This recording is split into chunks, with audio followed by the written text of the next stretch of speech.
Let's call this one Speeding It Up. So, Carolyn, this is a great question. Carolyn asks in the Law of Attraction by Neville Goddard group, if you have 100% faith, I'm going to add to this, 100% conviction, how long should it take?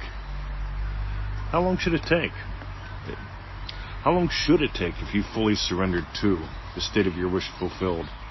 How long does it take for me to do a podcast? I don't know. When I surrendered to that wish, maybe at 5 in the morning, it took me, what time is it? 6:27. That's 90 minutes later, gang. At the same time, roughly the same time, because you know my Joseph Goddard routine. 5 to 12, 6 to 10, half a dozen to a dozen wishes nailed before I get out of bed in the morning. You see, I wake up slowly. Every time I wake up a little bit, I put a bun in the oven and just fall asleep into it. By the way, that doesn't necessarily mean fall physically asleep. It means fully experience, fully surrender to, fully feel the reality of my wish fulfilled. So before I get out of bed, I'll fully feel what it feels like to have made a great podcast. And that shows up about 90 minutes later today, apparently, most days, because that's when I'm in the hot tub and that's where I do it. Yesterday, if you asked Victoria about lunch, she would say, oh my God, it was wonderful. We had egg sandwiches with egg, ham, Swiss cheese, fried onions, and mushrooms, yummy Hellmann's mayonnaise on Turkish bread. Oh my God, they were divine. Now, I nailed her yum before getting out of bed in the morning. Again, that was about 5 o'clock. Lunch was, I think, about 1 o'clock because she was editing the show. So that's 5 plus 7, 8 hours. Does that sound about right to you? So that wish took about 8 hours from the time I imagined it. I imagine being a citizen of Australia. That one took a couple years. It also only took a couple sessions. I'd nail it and be done with it for a while. Then all of a sudden I'd realize I'm not in the States, so I'd nail it and be done with it for a while.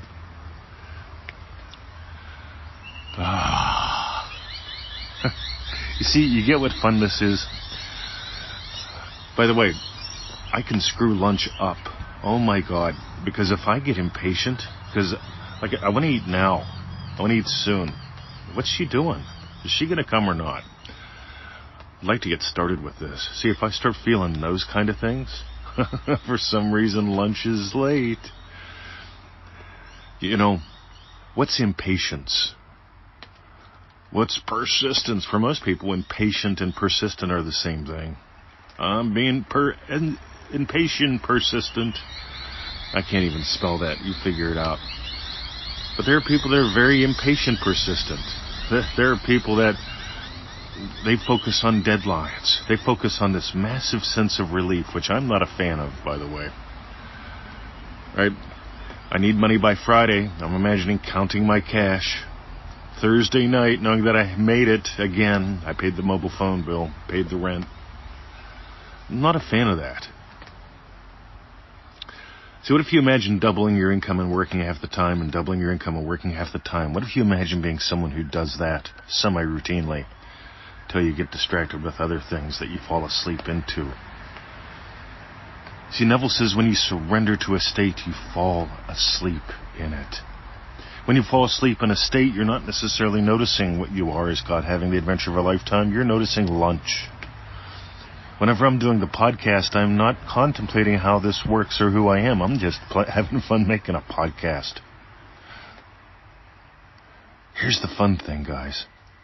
You get to fall asleep into the state of your wish fulfilled. You get to enter so fully into that dream that becomes, quote unquote, your reality.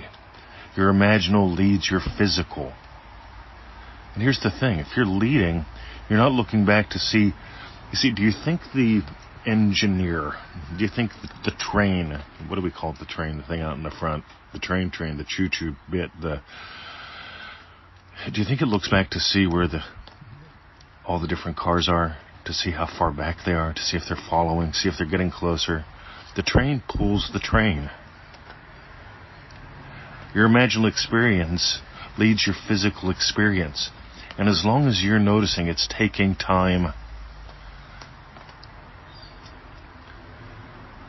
then you're going to be focused on time. Think about this. Some people, they focus so much on time that they miss the experience. You ever try to drive a car? You see, in Australia, let me tell you about Australia. Ready? So we have these things called speed limits. Speed limit is how much distance over how much time. And they're really strict here. 3 Ks over, you get a fine. 3 Ks over is like 2 miles an hour over the speed limit. Let's just keep the math pretty simple. 2 miles over the speed limit. Man, back in the States, we weren't even allowed to give warnings unless they were going, back when I was a cop, I think you had to be like 7.5 miles an hour over to give someone a warning. They give fines out here at 2 Ks over. Or 3 Ks over, sorry. That's like 2 miles an hour over. And so when I'm driving on this place called Bolton Street, right? Bolton Street has a lot of ups and a lot of downs, and it's 50 Ks an hour. That's like 35 Ks an hour.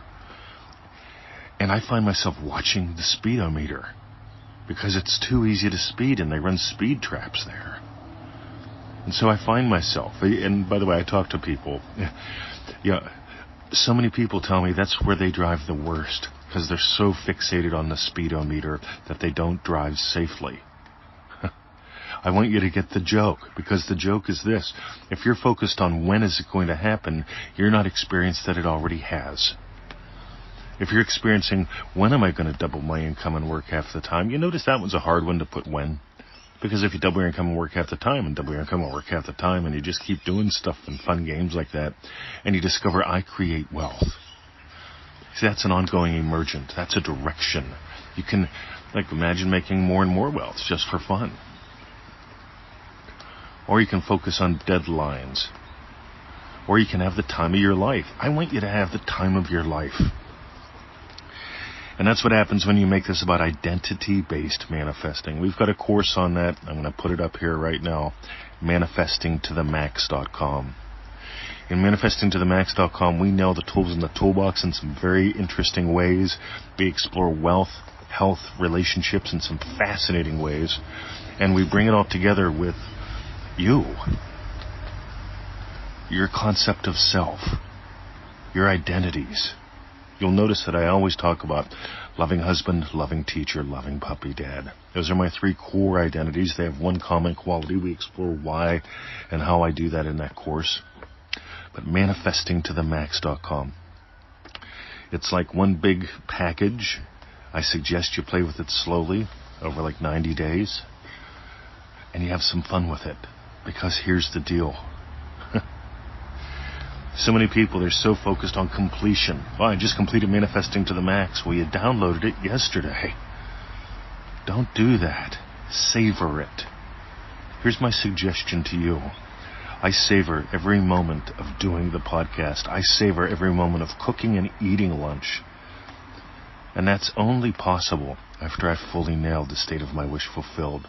Fully savor every little bit of ManifestingToTheMax.com. And that'll take it to a whole new level. Alrighty, identity-based manifesting, ManifestingToTheMax.com. Go get it.